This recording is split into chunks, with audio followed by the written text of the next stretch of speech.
धम्म चक्र प्रवर्तन दिवस और आषाढ़ पूर्णिमा की बहुत बहुत शुभकामनाएं। आज हम गुरु पूर्णिमा भी मनाते हैं और आज के ही दिन भगवान बुद्ध ने बुद्धत्व की प्राप्ति के बाद अपना पहला ज्ञान संसार को दिया था। हमारे यहां कहा गया है, जहां ज्ञान है वहीं पूर्णता है, वही पूर्णिमा है।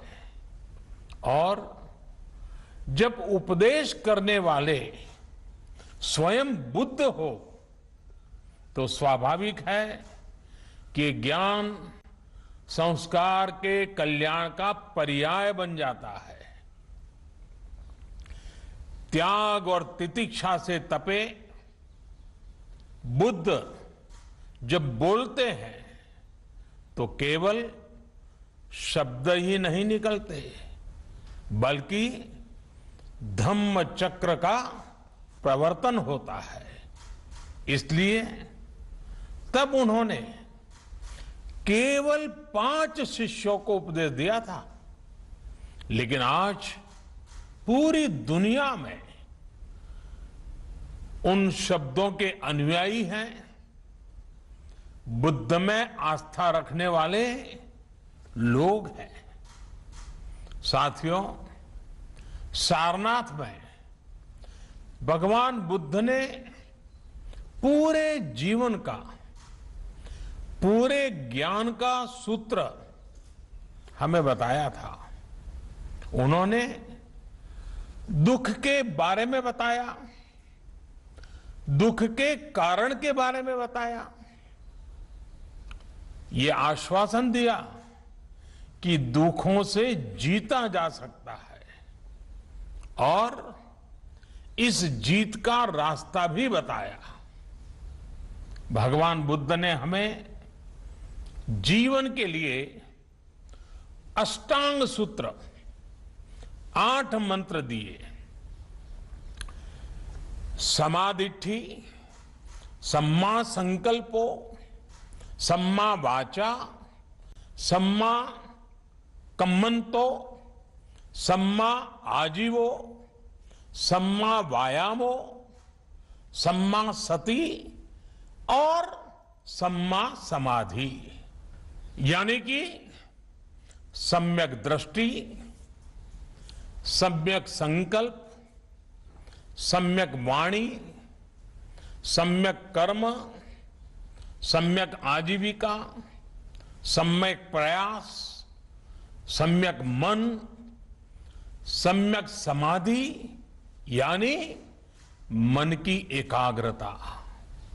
मन, वाणी और संकल्प में, हमारे कर्मों और प्रयासों में अगर ये संतुलन है तो हम दुखों से निकलकर प्रगति और सुख को हासिल कर सकते हैं। यही संतुलन हमें अच्छे समय में हमें लोक कल्याण की प्रेरणा देता है और मुश्किल में धैर्य रखने की ताकत देता है। साथियों, आज कोरोना महामारी के रूप में मानवता के सामने वैसा ही संकट है जब भगवान बुद्ध हमारे लिए और भी प्रासंगिक हो जाते हैं। बुद्ध के मार्ग पर चलकर ही बड़ी से बड़ी चुनौती का सामना हम कैसे कर सकते हैं, भारत ने ये करके दिखाया है। बुद्ध के सम्यक विचार को लेकर आज दुनिया के देश भी एक दूसरे का हाथ थाम रहे हैं, एक दूसरे की ताकत बन रहे हैं। इस दिशा में इंटरनेशनल बुद्धिस्ट कॉन्फेडरेशन का केयर विद प्रेयर इनिशिएटिव, यह भी बहुत प्रशंसनीय है। साथियों, धम्मपद कहता है, नहीं वैरेन वैरानी संपत्तिध कुदाचनम अवैरेन च संपत्ति एस धम्मो सनंततो। अर्थात वैर से वैर शांत नहीं होता, बल्कि वैर अवैर से, बड़े मन से, प्रेम से शांत होता है।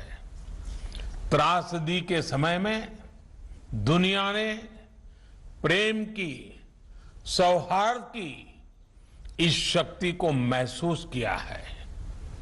बुद्ध का ये ज्ञान, मानवता का ये अनुभव जैसे जैसे समृद्ध होगा, विश्व सफलता और समृद्धि की नई ऊंचाइयों को छुएगा। इसी कामना के साथ एक बार फिर आप सभी को बहुत बहुत बधाई। आप स्वस्थ रहें और मानवता की सेवा करते रहें। धन्यवाद। तो प्रधानमंत्री मोदी को सुन रहे थे आप। उन्होंने देशवासियों को गुरु पूर्णिमा के मौके पर शुभकामनाएं दी। साथ ही साथ ये भी बताया कि गुरु का हमारे जीवन में क्या महत्व होता है, महात्मा बुद्ध ने किस तरीके से संदेश देकर लोगों को सत्य के मार्ग पर चलने के लिए प्रेरित किया। तमाम बातों का